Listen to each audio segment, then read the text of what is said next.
जय हिंद प्यारे बच्चों, स्वागत है आपका आपके अपने YouTube चैनल हिंदी मंच पर।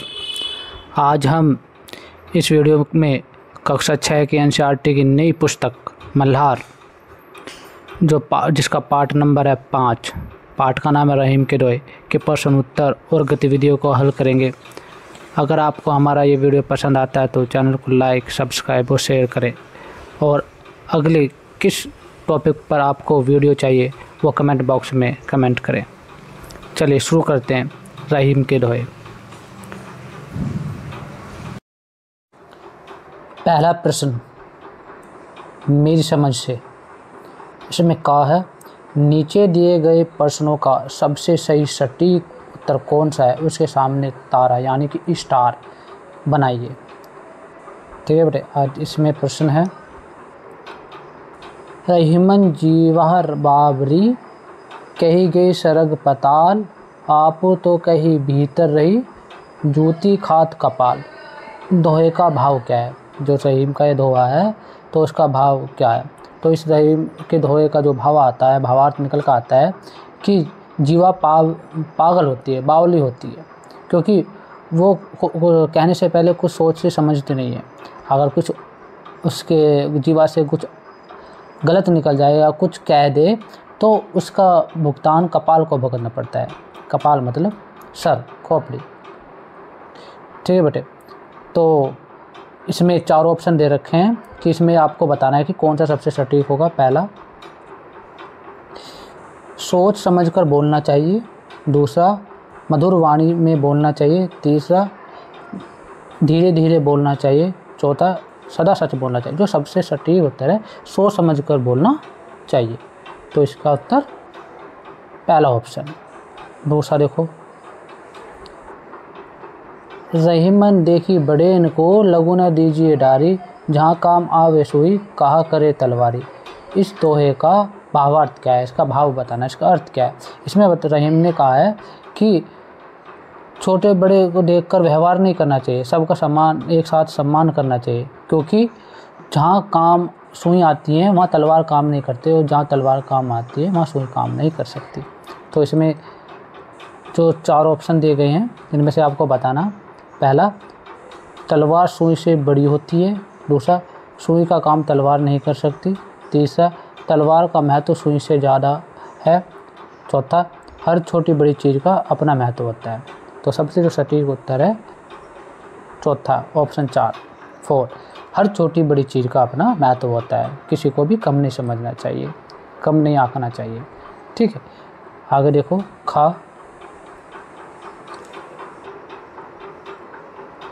अब अपने मित्रों के साथ चर्चा कीजिए और कारण बताइए कि आपने यही उत्तर क्यों चुने। तो आपको बताना है कि अब मैंने ये उत्तर इसलिए चुने कि सोच समझकर बोलना चाहिए, कि हम जो भी बोलते हैं उसे सोच समझकर बोलना चाहिए। किसी को बुरा ना लगे, किसी का अपमान ना हो, किसी को ठेस ना पहुँचे।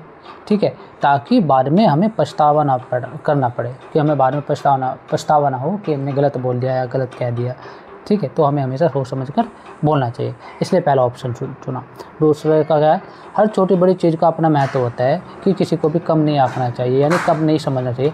अर्थात किसी को उसके रूप, आकार या आर्थिक स्थिति से नहीं आंकना चाहिए, कि वह सुंदर है या काला है या छोटा है, बड़ा है, ये गरीब है, अमीर है, इस तरह से आंकना चाहिए। सबके साथ समान व्यवहार करना चाहिए, क्योंकि प्रत्येक का अपनी अपनी जगह महत्व होता है। हर चीज़ का अपनी जगह महत्व होता है, हर इंसान का अपनी जगह महत्व होता है।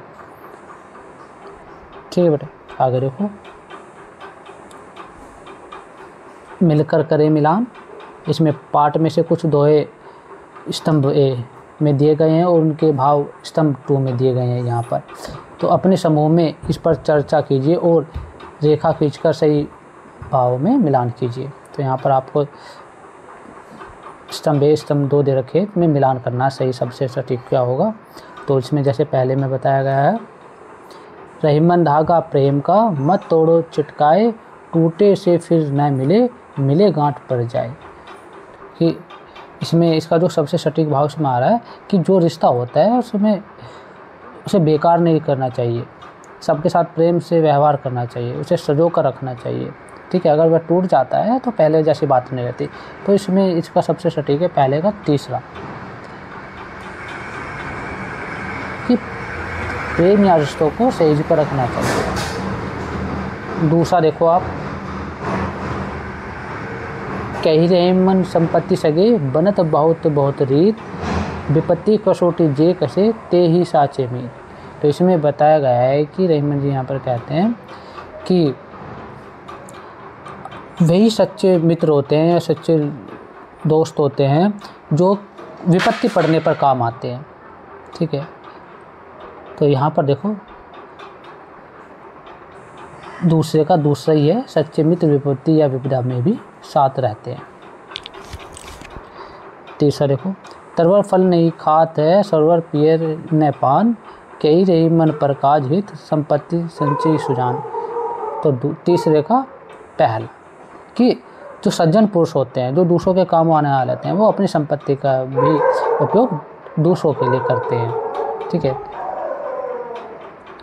वो हमेशा दूसरों के काम आते हैं। आगे देखो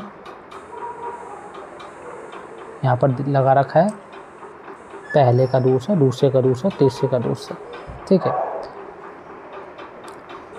पंक्तियों पर चर्चा, अगला एक्टिविटी जो है प्रश्न है पंक्तियों पर चर्चा।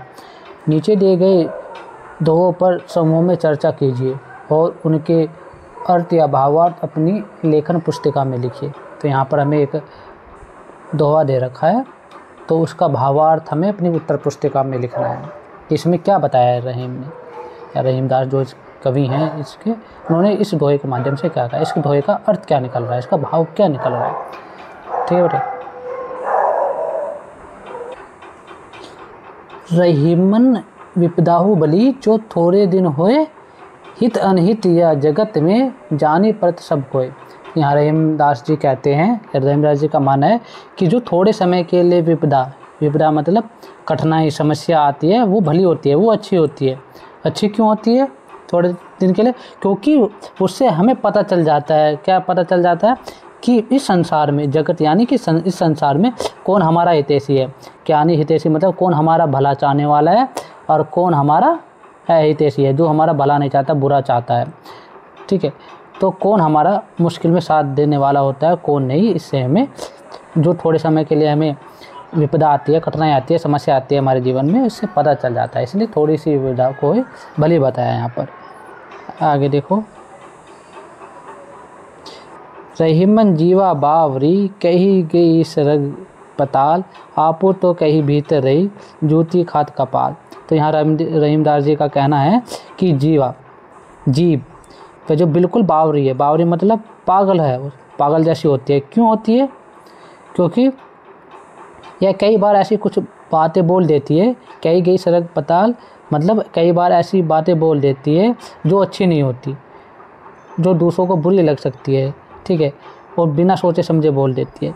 दिमाग को जूते खाने पड़ते हैं और बाद में क्या होता है, वो कहकर तो भीतर घुस जाती है मुंह में, लेकिन बाद में किसको जूती खानी पड़ती है? कपाल यानी कि सर को, या इसका अर्थ है कि मनुष्य को बाद में पछताना पड़ता है। आगे देखो, सोच विचार के लिए दोहे का एक बार फिर से पढ़ना है और निम्नलिखित के बारे में पता लगाना है कि इसमें जो शब्द दिए गए हैं उसको उनकी जगह कौन सा ठीक आ सकता है या उनकी जगह दूसरे शब्दों का प्रयोग किया जा सकता है। रहीमन धागा प्रेम का मत तोड़ो छिटकाए, टूटे से फिर न मिले गांठ पड़ जाए। तो इसमें बताना है कि इस दोहे में मिले येरा के स्थान पर जो अगर जुड़े और चटकाए के स्थान पर चटकाए, यहाँ पर चटकाए शब्द का प्रयोग भी लोक में प्रचलित है कि लोग बाग छिटकाए की जगह चटकाए बोल देते हैं और मिले की जगह जुड़े बोल देते हैं। ऐसा दोहे में प्रयोग हमें देखने को मिलता है कई जगह पर। ठीक है, जैसे रहीमन धागा प्रेम का मत तोड़ो चटकाए, टूटे से फिर न जुड़े गांठ पड़ जाए। भावार्थ में कोई अंतर नहीं आया, अर्थ वही है, भाव वही है। तो इस प्रकार पहले दोहे में डारी के स्थान पर डार, तलवार के स्थान पर तलवार और चौथे दोहे में मानुष के स्थान पर मानस का उपयोग भी प्रचलित है। ऐसा क्यों होता है, और ये बताना है कि ऐसा क्यों किया जाता है, ऐसा क्यों होता है। तो इसका उत्तर आप लिखेंगे कि मिले के स्थान पर जुड़े और चटकाए के स्थान पर चटकाए का प्रयोग भाषा की क्षेत्रीय भेद या बोली के कारण होता है। क्योंकि कहा जाता है कि 10 कोस में लोगों की जो भाषा होती है, बोली है ना, उसमें बदलाव आने लगता है, बदल जाती है। जहाँ पे 10 किलोमीटर दूर जो लोग भाषा बोलते हैं, आप देखेंगे थोड़ा बहुत बदलाव देखने को मिलता है। ऐसे आप 200 किलोमीटर जाओगे तो भाषा आपको बिल्कुल ही अलग बोलती हुई दिखाई देगी, मतलब बोली जो होगी वो अलग ही होगी। ठीक है, तो ये क्षेत्रीय प्रभाव होता है भाषा का। जहाँ जैसा क्षेत्र होता है उसी तरह उसका उच्चारण किया जाता है, उसे बोला जाता है। भाषा समय के साथ बदलती है, भाषा परिवर्तित होती रहती है। जैसे जैसे समय बदलता है वैसे ही नवीनता को भाषा अपने में समाहित करती रहती है, शामिल करती रहती है, और अलग अलग क्षेत्रों में शब्दों के उच्चारण और प्रयोग में थोड़ा अंतर आ जाता है, इसलिए हमें ये देखने को मिलता है। आप इस तरह से आपका उत्तर लिखोगे। इस दोहे में प्रेम के उदाहरण में धागे का प्रयोग ही क्यों किया गया है? क्या आप धागे के स्थान पर कोई अन्य उदाहरण सुझा सकते हैं? अपने सुझाव का कारण भी बताइए कि प्रेम के स्थान पर धागे का प्रयोग किया गया है। तो हमें इसका उत्तर लिखेंगे, कवि ने प्रेम के टूटने को धागे द्वारा दर्शाया है कि जिस प्रकार धागा एक बार टूट जाता है और उसे जोड़ना चाहे तो जोड़ने पर उसमें गांठ लग जाती है या यानी गांठ पड़ जाती है जब हम दोबारा जोड़ते हैं, तो पहले जैसी बात नहीं रहती धागे में। ऐसे ही प्रेम संबंधों में दरार आ जाए, अगर किसी के प्रेम संबंध या रिश्तों में दरार आ जाते हैं तो भले ही वो उन्हें फिर से जोड़ लिया जाए, उन्हें फिर से वो बातें करने लगे, मिल जाएं, तो लेकिन उनके मन में मन मुटाव थोड़ा बहुत रहता ही है, पहले जैसी बात नहीं रहती।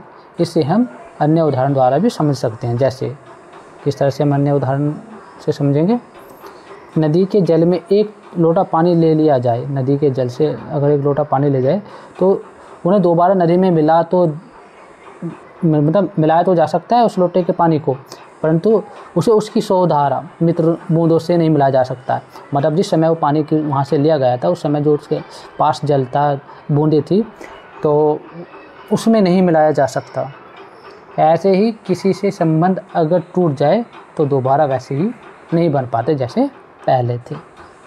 आगे देखो, एक टूटे हुए लकड़ी के डंडे को पर्तन करके सील भी लिया जाए और हम पहले की भांति उसका प्रयोग नहीं कर सकते, हर बार ध्यान से हमें प्रयोग करना पड़ेगा। कोई लकड़ी के डंडे को वो टूट जाता है तो टूटे को हम जोड़ देते हैं सील के द्वारा, लेकिन उसका पहले जैसी ताकत नहीं रहती, बात नहीं रहती, तो हम उसका ध्यान से प्रयोग करते हैं। अगले उदाहरण से समझो, किसी कीमती कपड़े के फट जाने पर उसे कितना भी सील लिया जाए, लेकिन मन में उसका फटा होना हमारे मन में रहता ही है कि फटा हुआ है, जैसे हमने सील कर पहना है, तो वो बात नहीं रहती। ठीक है बेटे, इस तरह से आप इसका उत्तर लिखोगे। अगला देखो प्रश्न, तरवर फल नहीं खात है, सरवर पिए ही न पान, कही रही मन प्रकाश हित, संपत्ति सचहि सुजान। इस दोहे में प्रकृति के माध्यम से मनुष्य के किस मानवीय गुणों की बात की गई है? प्रकृति से हम और क्या क्या सीख सकते हैं? तो आप इस तरह से उत्तर लिखेंगे कि दोहे में यानी कि तरवर जो है वृक्ष फल नहीं खाता है, सरवर यानी तालाब पानी स्वयं नहीं पीता है, में परोपकार और निस्वार्थ सेवा का गुण दर्शाया गया है। वो निस्वार्थ भाव से सेवा करते हैं लोगों की, संसार की। ठीक है, प्रकृति से हमें यही गुण सीखना चाहिए, हमें लोगों की निस्वार्थ भाव से सेवा करनी चाहिए। जैसे धैर्य में बीज से पेड़ बनने की प्रक्रिया, कि जब से बीज डाला जाता है तो वह पेड़ बनता है, तो एक प्रक्रिया है कि मनुष्य के जीवन में भी इस तरह का धैर्य होना चाहिए, समय लगता है हर चीज़ को। लचीलापन, कि जीवन में लचीलापन होना चाहिए। क्यों?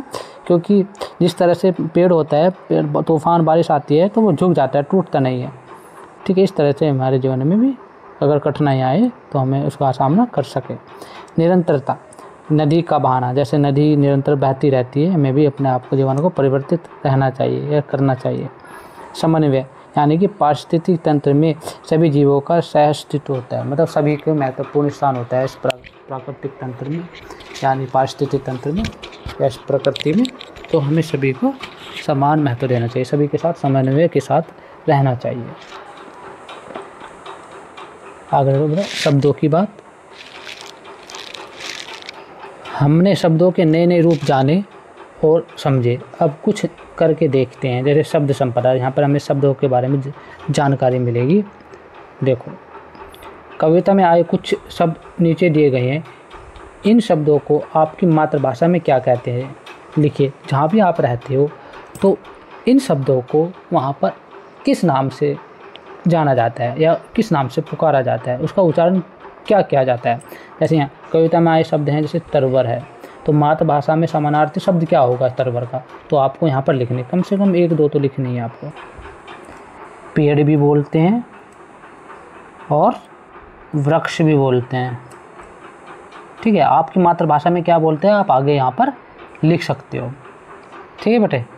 आगे देखो, विपत्ति, विपत्ति को क्या बोलते हैं हम, मुसीबत भी बोलते हैं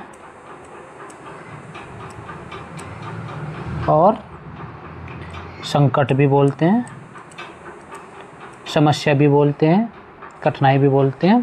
तो आपकी भाषा में और क्या बोलते हैं, या आपके स्थान पर जहाँ पे आप रहते हो उसे लोकल क्षेत्र में उसे किस नाम से जाना जाता है, आप आगे लिख सकते हो। छिटकाए, छिटकाए को बोलते हैं तोड़ना और खींचना, आपके वहाँ पर इसको क्या बोलते हैं वो आप आगे लिखेंगे। सुजान, सुजान मतलब सज्जन या विद्वान, आपके वहाँ पर क्या बोलते हैं वो आप यहाँ पर लिखोगे, ठीक है बेटे, आगे लिख सकते हो। सरोवर मतलब तालाब, सरोवर को तालाब बोलते हैं, और क्या बोलते हैं पोखर बोलते हैं। आपके वहाँ पर क्या बोलते हैं आप लिखो, वहाँ पर लोकल भाषा में या लोकल क्षेत्र में उसको क्या बोलते हैं आप आगे लिखोगे।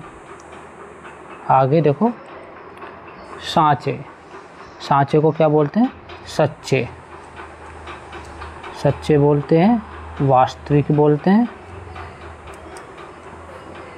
आपके वहाँ पर क्या बोलते हैं वो आप यहाँ पर लिखोगे आगे, ना, ठीक है। कपाल, कपाल मतलब दिमाग, दिमाग बोलते हैं, माथा बोलते हैं। आपके वहाँ पर क्या बोलते हैं आप लिखोगे बेटा आगे, ठीक है। आगे देखो,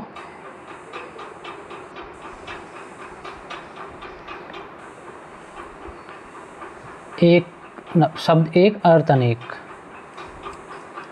रहीमन पानी राखे बिन पानी सब चून, पानी गए न उभरे मोती मानुष चून। तो देखो क्या बताएगा, इस दोहे में पानी शब्द के 3 अर्थ हैं। तो ये पानी शब्द है उसके कितने अर्थ हैं, 3 अर्थ हैं, सम्मान, जल, चमक, ठीक है।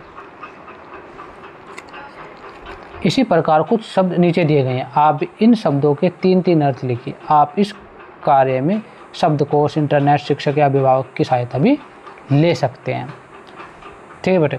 तो आपको बताना है कि इसमें पानी के अर्थ किस तरह से 3 लिए गए हैं। पहले इस दोहे का अर्थ समझ लेते हैं कि रहीमन कहते हैं कि अगर पानी चला जाए तो उसमें पानी यानी कि अगर सम्मान चला जाए तो मनुष्य की इज्जत नहीं रहती पहले जैसी। अगर पानी आटे में न मिले तो पानी से फिर आटा बेकार हो जाता है, चून बोला जाता है कुछ क्षेत्रों में आटे को, ठीक है। और अगर चमक, एक पानी से चमक कि मोती जितना गहराई में होता है पानी के उतना ही ज़्यादा चमकता है। तो इस तरह से यहाँ पर इसका अर्थ बताया गया है। तो अब इस जैसे पानी के 3 अर्थ लिए गए हैं, यहाँ पर आगे बताना है कि यहाँ पर कल, कल के कौन कौन से अर्थ हो सकते हैं 3। तो जैसे कल होता है आने वाला कल, आने वाला कल, ठीक है, आने वाला कल हो गया। और कल होता है चैन या शांति, चैन या शांति। ठीक है।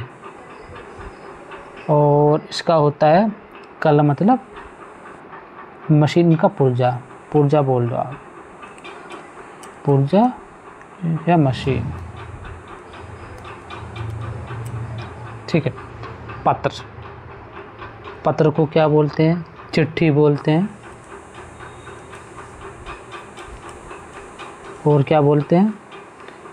पत्र को हम बोलते हैं पत्ता। और क्या बोलते हैं? दल भी बोलते हैं। ठीक है बेटा। कर को क्या बोलते हैं? कर को हम हाथ भी बोलते हैं, टैक्स भी बोलते हैं जो हम देते हैं। और क्या बोलते हैं? किरण। फल, फल यानी कि परिणाम। हमें क्या, आपको क्या फल मिला, क्या परिणाम आया आपका? एक होता है खाने वाला फल, खाने वाला फल। और एक होता है हल का अग्रभाग, जो हल होता है जो खेतों में जिससे का प्रयोग किया जाता है, का अग्रभाग, आगे का भाग। ठीक है। आगे देखो बेटे, पाठ से आगे। आपकी बात, रहीमन देखिन बड़ेन को, लगू न दीजिए डारी, जहाँ काम आवे सोई कहा करे तलवारी।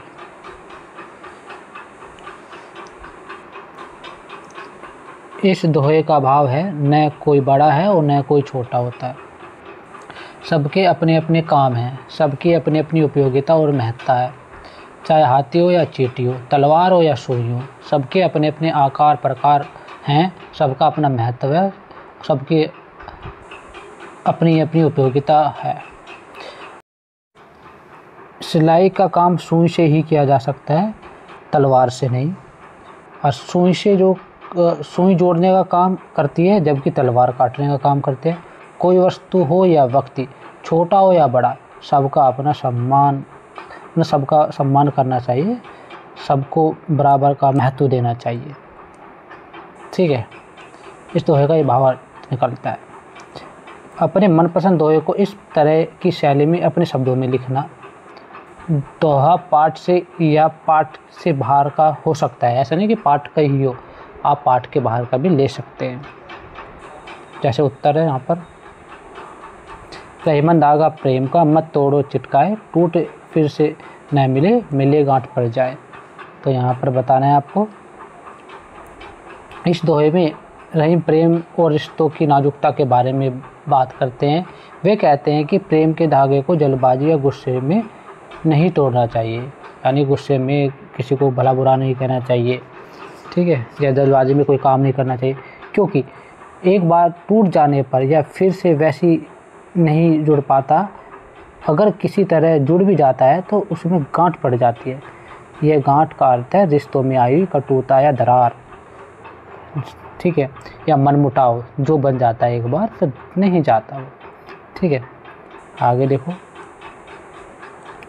ये दोहा हमें सिखाता है कि रिश्तों को बहुत सावधानी और धैर्य से संभालना चाहिए, चाहे वह पारिवारिक संबंध हो, दोस्ती हो, प्रेम संबंध हो। हर रिश्ता नाजुक होता है, प्यार से रहना चाहिए। छोटी छोटी बातों पर गुस्सा करके या जल्दबाजी में कोई निर्णय नहीं लेना। अगर गुस्से में हम कोई निर्णय ले लेते हैं तो अक्सर वह निर्णय गलत ही होता है, अपने रिश्तों को नुकसान पहुंचा सकता है। एक बार टूटा हुआ विश्वास या बिगड़ा हुआ रिश्ता फिर से पहले जैसा नहीं रह पाता, नहीं हो पाता।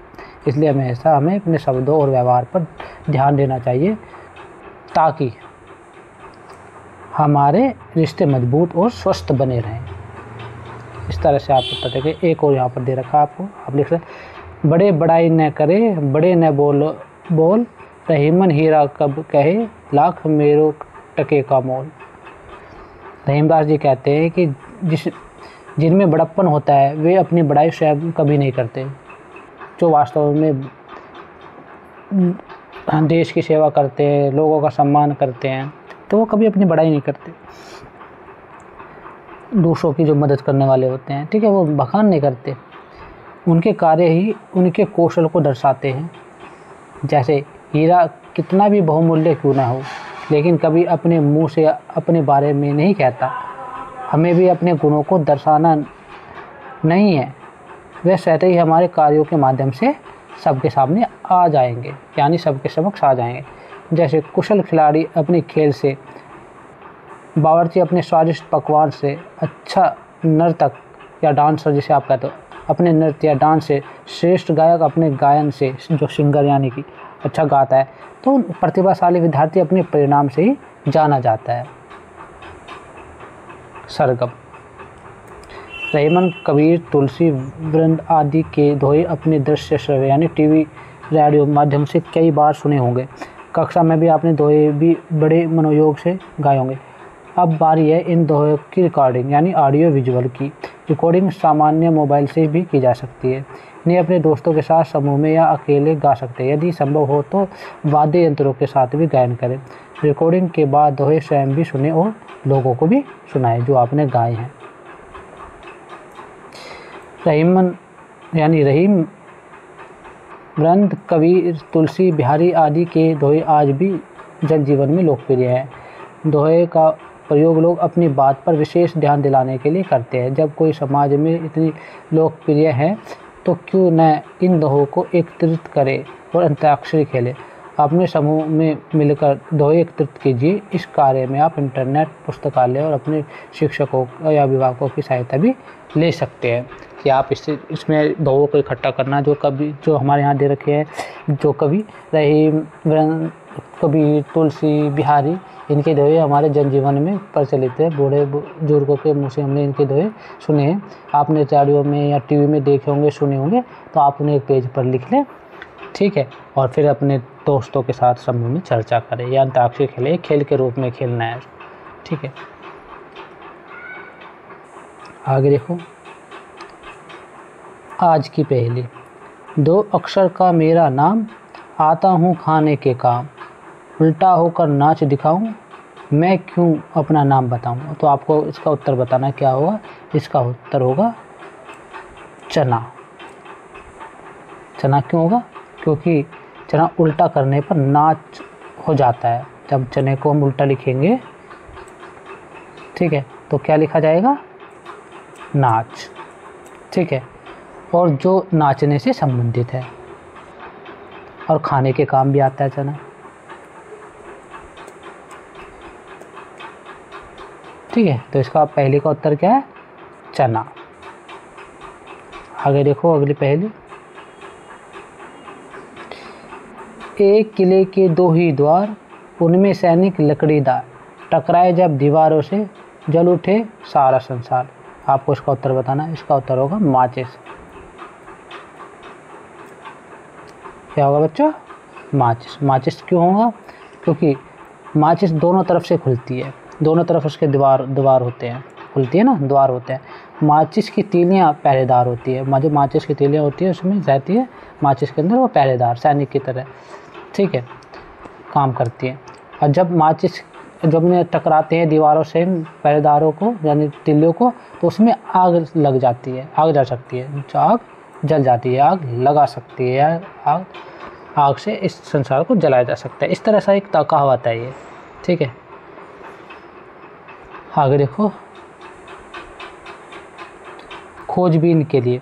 रहीमन के कुछ अन्य दोहे पुस्तकालय इंटरनेट की सहायता से पढ़े, देखे व समझे। आपको क्या लिखना, मतलब जो रहीम के दोहे हैं अपने पुस्तकालय में या इंटरनेट की सहायता से आप अलग से छाटे लिखे, ठीक है।